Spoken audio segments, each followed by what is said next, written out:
इंदौर के रहने वाले राजा रघुवंशी की मर्डर मिस्ट्री अब सुलझती हुई नजर आ रही है।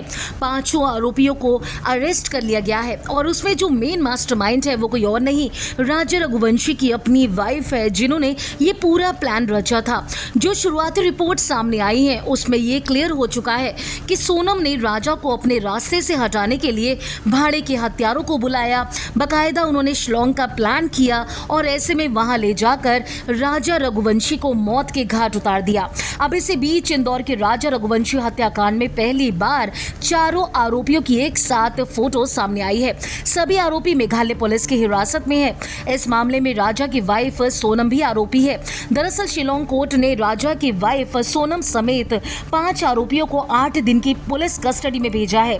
सोनम, राज, विशाल, आकाश और आनंद को 8 दिन की पुलिस कस्टडी में भेजकर अब उनसे कड़ी पूछताछ की जाएगी।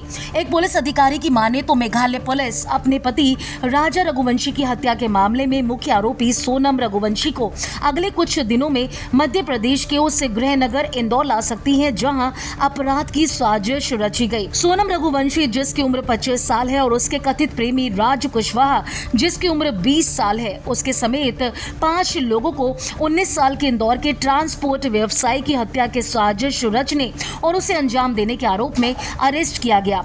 ये हत्या तब हुई जब सोनम रघुवंशी और राजा रघुवंशी शिलोंग अपना हनीमून मनाने के लिए गए थे। राजा हत्या मामले में मेघालय पुलिस ने अपनी जांच को ऑपरेशन हनीमून का नाम दिया। एक लेटेस्ट इंटरव्यू में मध्य प्रदेश के पुलिस अधिकारी ने कहा, सोनम को ऑपरेशन हनीमून के तहत अगले कुछ दिनों में मेघालय पुलिस की हिरासत में इंदौर लाया जा सकता है। उन्होंने कहा कि हमें जो जानकारी मिली है कि सोनम मेघालय से इंदौर आई थी और 25 से 27 मई के बीच शहर के देवास नाका इलाके में एक किराए के फ्लैट में रुकी थी। ऐसा पॉसिबल है कि मेघालय पुलिस अगले कुछ दिनों में सोनम को इंदौर लाएगी और जानकारी के आधार पर इस जगह की पहचान और बाकी सबूतों की जांच भी करेगी। आपको बता दें, पिछले महीने हुई राजा रघुवंशी की हत्या ने पूरे देश को हिलाकर रख दिया था। राजा रघुवंशी और सोनम की शादी 11 मई को इंदौर में हुई। वो 23 मई को अपने हनीमून ट्रिप के दौरान लापता हो गए थे शिलोंग में।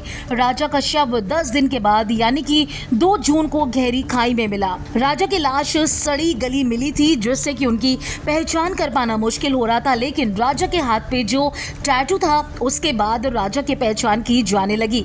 हालांकि शुरुआत में तो ये मामला अपहरण का लगा क्योंकि सोनम लापता थी, लेकिन 17 दिनों के बाद सोनम को पुलिस ने अरेस्ट किया यूपी के गाजीपुर से, वो भी एक ढाबे से जहां पर सोनम ने अपने आप को पीड़ित बताया। लेकिन अब मामले में नया बोर्ड सामने आ चुका है। सोनम ने हत्या की बात को कबूल कर लिया है और ऐसे में माना जा रहा है कि सोनम का राज कुशवाहा के साथ अफेयर चल रहा था, जिसके बाद वो राजा रघुवंशी को मारने के बाद उनके विधवा बनती, फिर उसके बाद वो राज से शादी करती, ऐसा माना जा रहा है। अगर आपने फिल्मी बीट को अभी तक सब्सक्राइब नहीं किया तो कर लीजिए। आप हमारा ये वीडियो फेसबुक पेज पर देख रहे हैं तो उसे भी लाइक कीजिए। बॉलीवुड टीवी से जुड़ी तमाम खबरों के लिए आप देखते रहिए फिल्मी बीट।